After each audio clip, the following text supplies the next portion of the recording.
Assalamualaikum warahmatullahi wabarakatuh.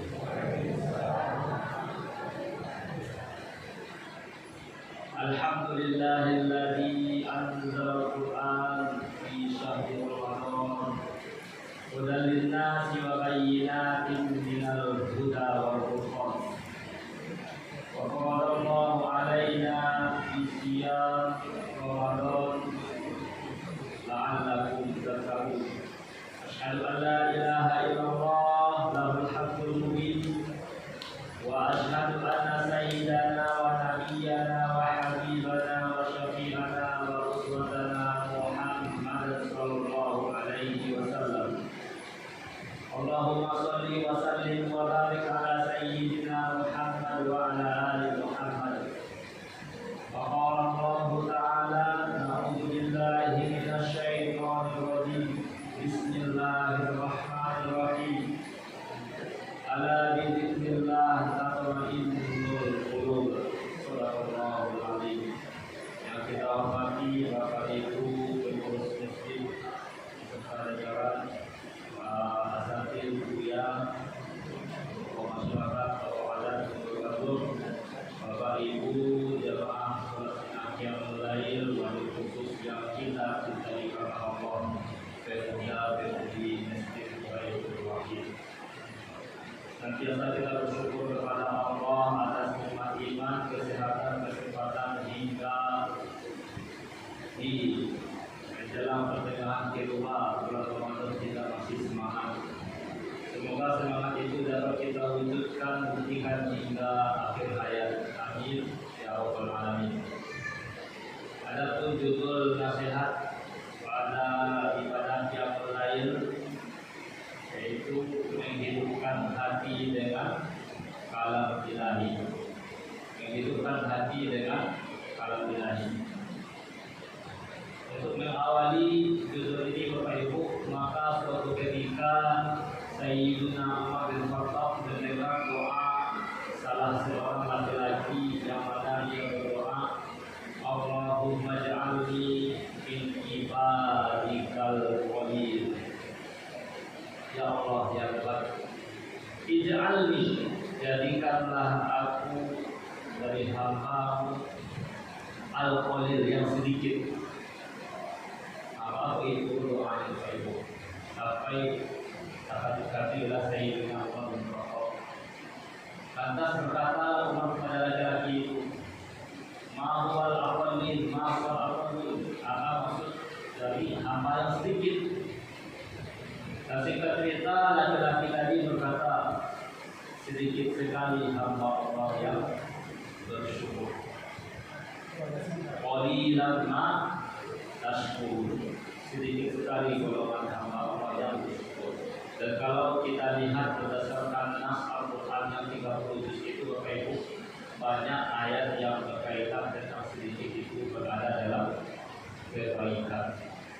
Dan salah satu nikmat kalau seandainya Allah titipkan berikan kepada kita, mestinya kita wujudkan dalam bentuk syukur. Dan ketika kita bersyukur, maka mencapai wasilah level yang bertakwa. Dan sebagaimana yang kita lakukan puasa sejak pagi tadi sampai dengan maghrib, juga wasilah mengantarkan kita menjadi golongan yang mutakin dan berhamba yang bertakwa. Untuk itu terkait judul Bapak Ibu, kata-kata menghidupkan yaitu ihya. Kalau kita hidup, kehidupan itu al-hayatu alladzi khalaqal mauta wal hayata. Dialah Allah yang telah menciptakan kematian dan kehidupan. Al-hayatu kehidupan, al-hayatu kehidupan. Kalau malu al-hayatu. Jadi berbeda hanya di huruf akhir. Kalau hidup Bapak Ibu tambuto al-hayatu. Tapi kalau malu al-hayatu pakai hamzah. Apa filosofi Bapak Ibu? Maka hakikatnya siapa yang benar-benar hidup pasti tahu malu. Siapa yang benar-benar hidup atau al-hayatu, maka mestinya al-hayatu pasti tahu malu. Bahkan dalam hadis Nabi Muhammad Sallallahu Alaihi Wasallam, apabila kalian tidak mampu maka berbuatlah sesuka hati. Kalau demikian, ente saja kita melakukan dosa. Nah, ini dalam bentuk cacian Nabi CPN supaya kita tidak berbuat seenaknya. Mestinya dalam bentuk tahu jauh malu. Dan disinilah pentingnya kita meningkatkan keimanan, yaitu dengan mengingat Allah Ta'ala, dengan membaca kalam Allah. Terkait hati dalam bahasa Arab itu qalbun, jamaknya qulub. Tapi kalau seandainya diganti juga berbeda hati juga itu. Jadi wawaw hilang qalbun. Tapi kalau hati qalbun pakai kop, bukan pakai kaf. Dalam doa, ya muqallibal qulub, tsabbit qalbi ala dinik. Ya Allah, komitmenkanlah kami, sempurnakan kami, kuatkanlah kami pada agama. Kalamullah atau kalam ilahi, maka inilah nasihat yang paling terbesar, yang paling mulia di muka bumi. Kenapa Bapak Ibu? Maka setidaknya ada dua nasihat. Nasihat yang berkata-kata, yang berbicara, nasihat yang diam. Nasihat yang berkata itulah kalamullah, kalam ilahi. Ada 30 juz. Itu kalamullah. Dan kalamullah yang kita maksud itu mushaf yang banyak beredar, itu yang disunahkan untuk kita baca daripada yang di versi HP. Kenapa? Karena sebagian jemaah sudah mewakafkan Quran, maka lebih mulia untuk dibaca mushaf. Apa itu Quran? Kalamullah Ta'ala al-munazzal ala sayyidina Muhammad biwasitatil Jibril wal muta'abbad bi tilawati. Quran ialah sesuatu kalamullah, firman Allah yang diturunkan diwahyukan kepada Nabi Muhammad Sallallahu Alaihi Wasallam dengan perantara malaikat Jibril, kemudian wal muta'abbad bi tilawati, dan bernilai pahala ibadah bagi yang membaca. Adapun fadilah keutamaannya Bapak Ibu yang telah hafal. Kalau satu huruf yang kita baca maka satu kebaikan dikalikan 10. Man qara'a harfan min kitabillah falahu bihi hasanah. Maka siapa yang telah membaca satu huruf saja, bukan satu ayat tapi satu harf, maka bernilai satu kebaikan. Wal hasanatu bi asyri amsalihha, dan satu kebaikan dikalikan 10. Kenapa Nabi tidak menjelaskan langsung 10 pahala? Karena begitu mulianya, istimewanya membaca satu huruf. Kalau Nabi ada mengisyaratkan kepada kita supaya berpikir. Nabi mengatakan alif lam mim itu tidak satu huruf, tapi masing-masingnya satu.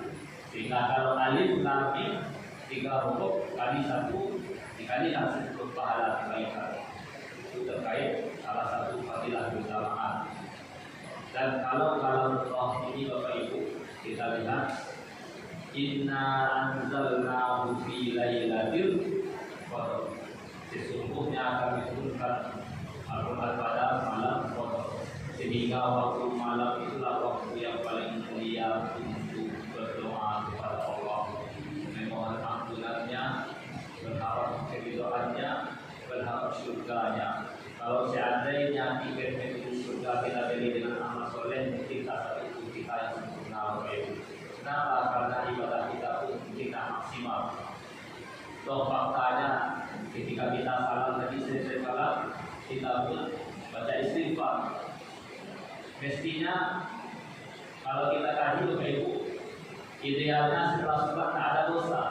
Tapi kenapa kita pun tetap dituntut untuk istighfar? Mana tahu sholat yang kita lakukan tadi tidak sampai khusyuk, katakanlah kunci, katakanlah pokoknya tadi berlebihan dari terbukti.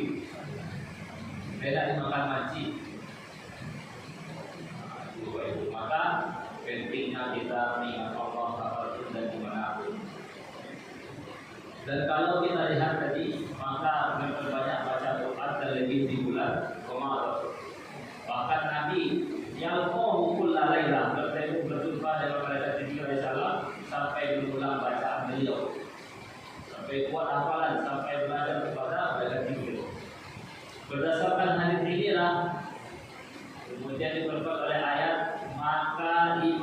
Syafi'i, Muhammad bin Idris, dan kita pun selama ini 2-3 bulan belakang sudah mengkaji kitab fikih, terutama fikih mazhab Syafi'i. Maka kalau beliau di bulan Ramadan Ibu khatam sampai 60 kali, bukan 2 kali, Ibu 60 kali, itu kayak itu 60 kali. Bisa dipercaya, bisa tidak. Tapi kalau dicari bisa Bapak Ibu. Yang pertama, Imam Syafi'i dilebihkan kekuatan pemahaman hafalan, bahkan sejak usia 10 tahun sudah hafal Al-Quran. Begitu juga hafal kitab Imam Muwatta, kitab Imam Malik, kitab Muwatta. Kemudian yang ketiga, beliau hafalannya begitu mantap, begitu kokoh, mungkin maka hafalan itu bagaikan Al-Fatihah. Alhamdulillahirabbil alamin arrahmanir rahim maliki yaumiddin. Nah, kalau kita baca Al-Fatihah mungkin setengah menit tidak sampai baik. Apalagi kalau begitu kuat. Yang keempat, ada kemungkinan dibaca di waktu sholat sunnah. Nah, kalau kita hitung-hitungan Bapak Ibu, anggaplah 1 juz itu bisa dikhatamkan oleh Imam Syafi'i selama 20 menit. Kalau 30 juz maka sekitar 100 menit. Kalau 1 jam 60 menit maka 100 menit dibagi 80, maka dibutuhkan waktu sekitar 10 saat, 10 jam lamanya untuk menghafalkan 1 kali Quran. Kalau 2 kali dalam 1 hari 1 malam maka butuh 20 jam lamanya untuk menghafalkan Quran. Apakah mustahil? Tidak. Itulah diawali tadi dengan keimanan, menguatkan hati dengan ala ilahi. Kalau dibaca ketika waktu itu Bapak Ibu dengan godaan yang anak ini minta pinsu, yang lain belum lagi datang paket Shopee, Aceh Muslim, Aceh Kodebla, banyak macam. Belum lagi godaan makan-makan, godaan handphone, televisi dan yang lain. Maka beliau baca di waktu sholat sunnah. Jadi kalau sholat wajib, menimbulkan masalah karena ada jemaah ketika sholat wajib mungkin faktor usia, remaja senja, alhamdulillah mulai suci, bakal gugur, mata mulai kabur, kulit kendur, gigi gugur, akhirnya makan gugur, di mana-mana mudah sekendur, dengan pasangan kadang akur kadang labil. Dan siap-siap kita semua masuk liang kubur. Tidak bisa dipaksakan buat lewat juz di sholat wajib berjamaah. Kalau sholat sunnah, kalau kita sendirian, silahkan falyutawwil ma syaa. Panjangkanlah bacaan sesuai kehendak kita masing-masing. Nah itu. Jadi kalau 20 menit 1 juz, maka wajar saja 20 jam lamanya Imam Syafi'i bisa menghabiskan untuk 2 kali khatam. Kali 30 hari maka tamatlah 60 kali khatam. Jadi kalau demikian Imam Syafi'i berusaha untuk memaksimalkan di bulan Ramadan. Syahrul Ramadan alladzi unzila fihi al-Qur'an. Pada bulan Ramadan telah diturunkannya Al-Qur'an. Fihi hudan linnas. Yang mana dalam Al-Qur'an itu ada petunjuk bagi manusia, bukan hanya golongan hamba yang beriman. Untuk itu di awal tadi kita tekankan hanya dengan mengingat Allah pasti hati akan tenang. Tenang bukan berarti tanpa ujian Bapak Ibu, tetapi kita kokoh dalam badai dan tantangan zaman. Setiap kita memang senantiasa akan diuji oleh Allah Taala. Untuk itu senantiasa kita memohon kepadanya, mengingat Allah kapanpun dari manapun. Dengan firman ayat, ingatlah Allah di waktu kalian kiam tegak, umut duduk, wa ala junubihim, dan dalam keadaan berbaring. Untuk itu berdasarkan ayat yang umum ini, maka setidaknya di waktu yang pendek ini kita menguatkan hati dengan kalam ilahi, berarti kita kuatkan zikir dengan ayat-ayat yang ada di dalam 30 juz. Di waktu yang pendek ini kita mulai dengan minimal memulai sesuatu itu adalah dengan basmalah. Dengan basmalah. Apakah untuk menghadiri kajian majelis ilmu kita awali dengan basmalah?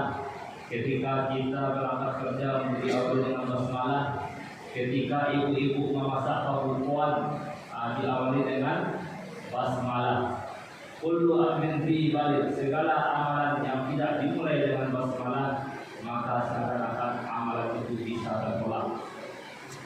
Maka untuk celah demikian, berharapnya keberkahan kita awalilah dengan basmalah. Kemudian yang kedua, kita berbanyak membaca tahmid. Alhamdulillahirabbil alamin. Kenapa Bapak Ibu? Karena hamdalah ini sebagai bentuk syukur qalbi dan qauli. Syukur hati yang karena ketika mengucapkan alhamdulillah. Syukur qauli kepada Allah kita ucapkan alhamdulillah. Dan ketika kita bersyukur kepada Allah, pasti itu mencapai level takwa.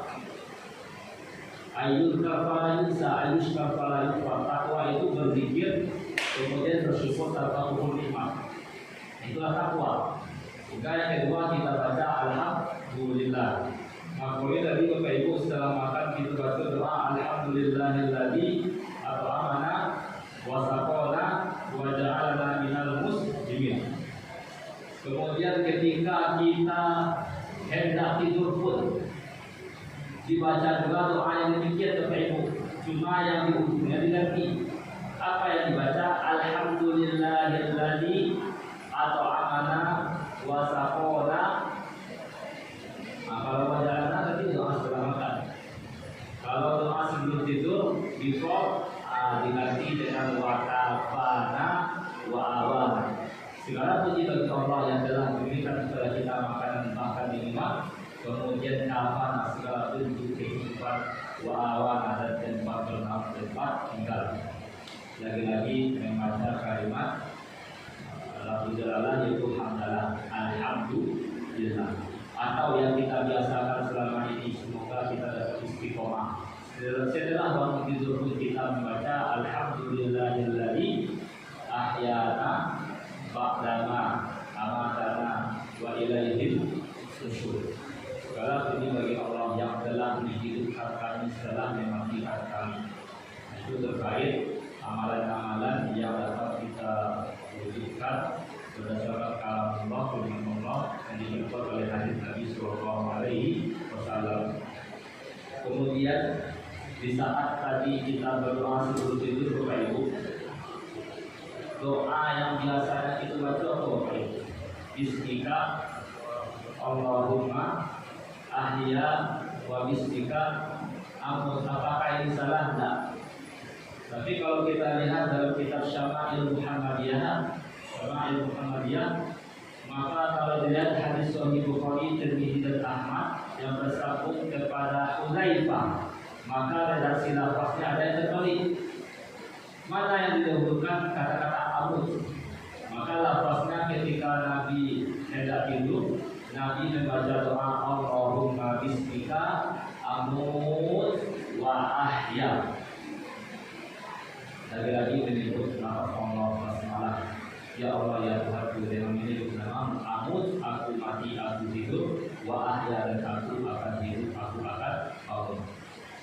Kalau demikian, mana dalil penguat doa ini dilafazkan oleh Nabi?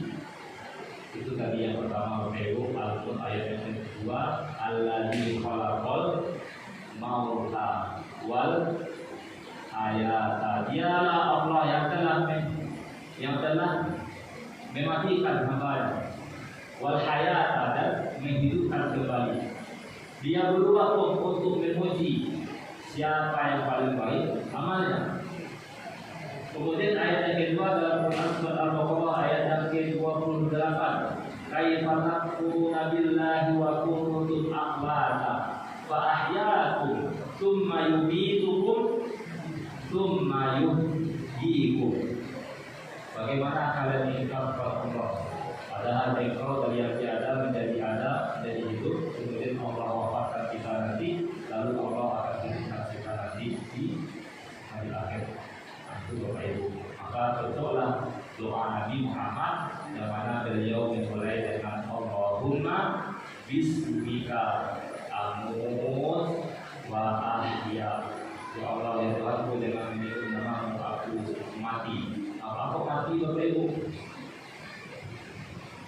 situlah ayat-ayat Allah, kalam ilahi mengajarkan kepada kita bahwasanya tidur yang akan kita lakukan 2 jam nanti, 3 jam lagi, itu menandakan mautus sugro, menandakan melambangkan kematian kecil. Kenapa? Karena anak itu kepentingan kita esok bisa dibangunkan hidup kembali, bisa juga mewafatkan kita. Sudah 3 orang terdekat kami yang meninggal sebelum Ramadan, sebelum puasa dalam keadaan tidur baik. Maka kalau kita sama-sama tidur, sama-sama tidur, tetapi belum tentu sama-sama mendapatkan keberkahan, maka untuk itu wasilah mendapatkan keberkahan kita ingat-ingat Allah, alam ilahi, terutama ayat-ayat yang berkaitan tentang nas-nas yang sangat ditutup oleh Nabi, seperti membaca fiqh sebelum hendak tidur.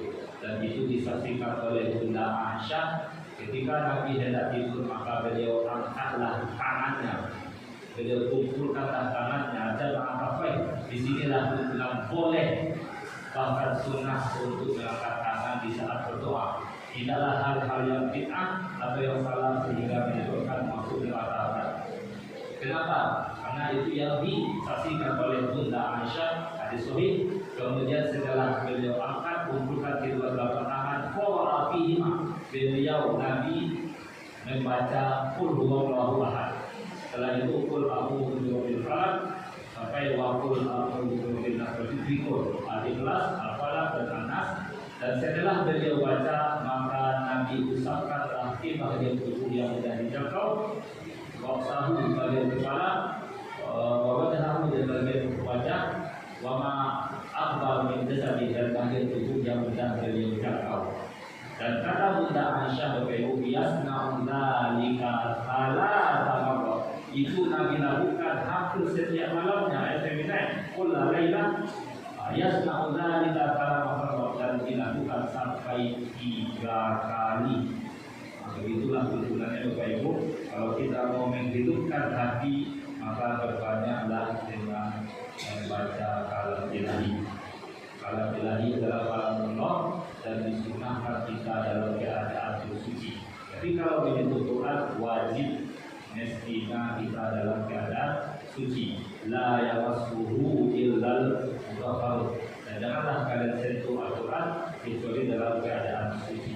Kalau Bapak Ibu, mana poinnya kita memperbanyak baca Quran, kita tingkatkan membacanya, apakah dari segi kualitas maupun kuantitas dan nilai bertakwa yang teratas. Pertama tadi memperbanyak bacaan basmalah, apapun amalan yang kita lakukan maka kita harapkan ada keberkahan. Yang kedua, kita perbanyak baca hamdalah, mau tidur, ketika mau makan, setelah makan dan yang lainnya. Kemudian yang ketiga, kita dituntut untuk membaca Quran surat fiqh sebelum hendak tidur ataupun setelah sholat. Kalau setelah sholat itu yang diwasiatkan Nabi kepada Uqbah bin Amir untuk membaca Al-Qur'anul Awilat fi dubur kulli sholat. Dan terakhir, maka kita berbanyak membaca kalimat-kalimat yang isinya tawakal, hasbiyallahu wa ni'mal wakil, ni'mal maula wa ni'mal nasir. Hasbunallahu wa ni'mal wakil, ni'mal maula wa ni'mal nasir. Kita bergantung kepada Allah di setiap keadaan, sebelum bekerja, sedang bekerja, sedang melakukan sesuatu, apalagi setelah selesai pekerjaan yang kita lakukan. Qul bihadza subhanallahi wa bihamdihi, asyhadu an la ilaha illa anta, astaghfiruka wa atubu ilaik. Belum dapat diterbang ke taman, tinggal sejenak di lahan kurma. Jika syukur jadi pegangan iman, maka nikmat bertambah di tubuh bermakna. Semoga iman kita semakin yakin karena semakin yakin. Maaf, wabillahi taufiq wal hidayah. Wassalamualaikum warahmatullahi wabarakatuh.